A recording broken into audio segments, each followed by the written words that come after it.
বর্ষা এলেই বাইরের পরিবেশ কিছুটা শীতল হয়ে আসে, কিন্তু ঘরের ভেতরে তখনও অনেকের নিত্যসঙ্গী ভ্যাপসা গরম আর অস্বস্তিকর আর্দ্রতা। যারা এসি ব্যবহার করছেন তারা তাপমাত্রা কমিয়ে এই সমস্যা সমাধান করেন। তবে শুধু তাপমাত্রা কমিয়ে কি এই সমস্যা পুরোপুরি দূর করা যায়?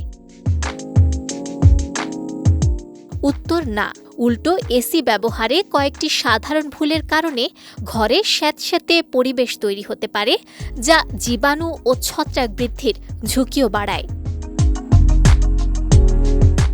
বিশেষজ্ঞদের মতে বর্ষাকালে সবচেয়ে বড় ভুল হল শুধুমাত্র এসির কুলিং মোডের উপর নির্ভর করা। এই মোড ঘরের তাপমাত্রা কমালেও বাতাসের অতিরিক্ত জলীয় বাষ্প পুরোপুরি দূর করতে পারে না, ফলে ঘর ঠান্ডা লাগলেও অস্বস্তি থেকেই যায়। এ অবস্থায় এসি ড্রাই মোড ব্যবহার করা বেশি কার্যকর।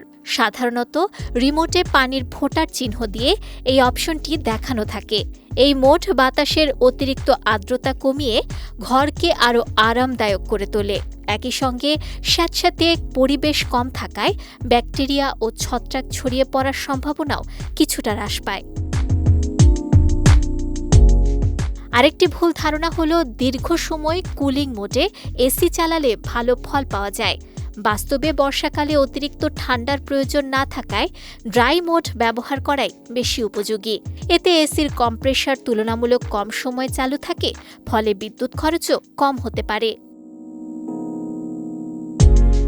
তবে মনে রাখতে হবে, আরামদায়ক পরিবেশের জন্য শুধু সঠিক মোড ব্যবহার করাই যথেষ্ট নয়। নিয়মিত এসির ফিল্টার পরিষ্কার রাখা এবং প্রয়োজন অনুযায়ী সার্ভিসিং করাও সমান গুরুত্বপূর্ণ।